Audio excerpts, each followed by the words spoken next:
Hello everyone, this is Meir Schneider. I'm calling you from Atlantic City. It's a city full of casinos, but I myself philosophically don't really believe in casinos, so I did not gamble, sorry.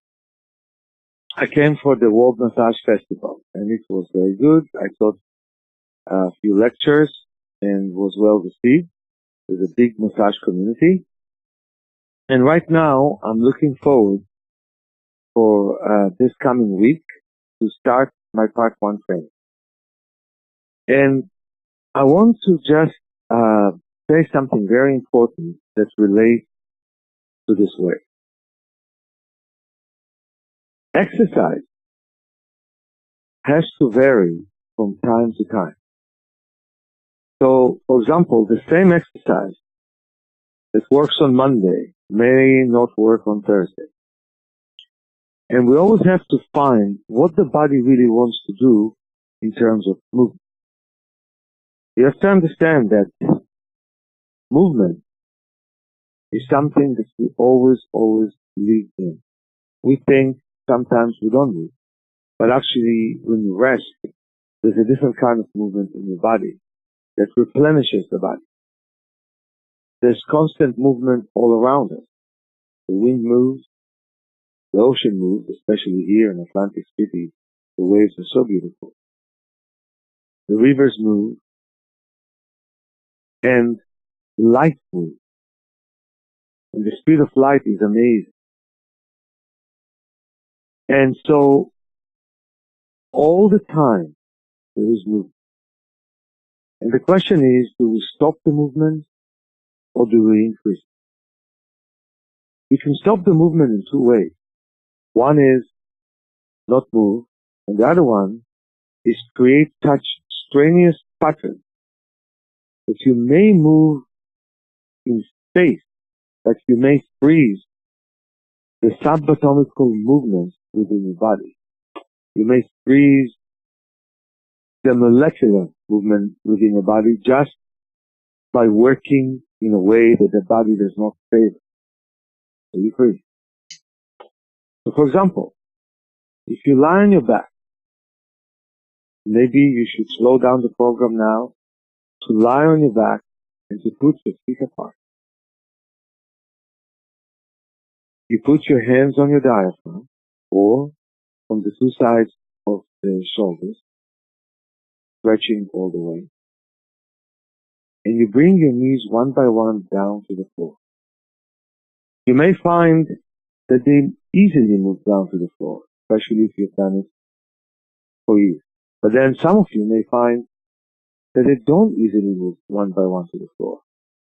Let's say your left knee moves easily to the floor, but the right knee moves only 2/3 of the way. Then you do something real simple. You tap with the front of your fist quickly and gently on your right hip joint and on your thigh, and you continue to move. You don't try hard to move with the right knee to the floor, but you bring the knees one by one down to the floor. The left gets in, the right gets 2/3 of the way, and you tap them. You may find it moving a bit more towards the floor. Then you can grab your two thighs and kick your legs one by one up as your arms are hugging the thigh. Do it for 10 or 15 times. Feel the nice stretch in the hamstring.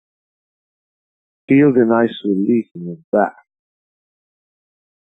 Then put the 2 feet on the floor with great width between them, much wider than the hip width, and bring the knees one by one down to the floor.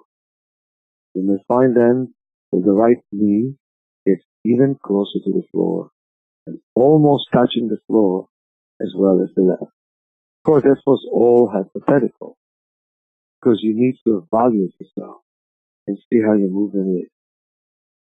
But what I'm teaching you here is to combine between movement and massage and to allow yourself to feel your body differently every day.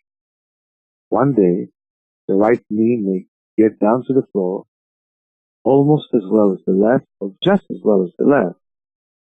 And the other day, it may be far from the floor and tapping on your buttocks and on the thigh and stretching the legs while bringing the thighs to your chest to make a difference. So we have to understand that kinesthetic awareness is breathing, feeling, and sensing what movement the body desires and when. And we learn to not desire to do the movements the body wants. From first grade, we sit in uncomfortable seats for a long time. And right now, we need to release ourselves from the chair we sit on all day that takes away our desire to move and reduces the sensation we have in our body. And we have to take ourselves out of the patterns that we create when we overwork the body. That often leads to injury and pain. And right now, to slowly move. On May, I will release a new book. And the book is going to be called Release Your Self-Healing Power. Based on my book, The Handbook of Self-Healing, that was a bestseller in the 90s. It's going to have 600 exercises and 300 illustrations. And I will give people all kinds of ways with which they can move. But remember, every exercise needs your sensitivity, needs a whole new approach. And sometimes you need to do a bridge exercise to the one that you want to do. Don't simply perform with your body, but instead start to sense the body and feel it and respond to it. I will talk to you again when I'm back in the city, and probably after I start already to teach my class this coming Friday. Till then, do this exercise and have a wonderful week and wonderful life.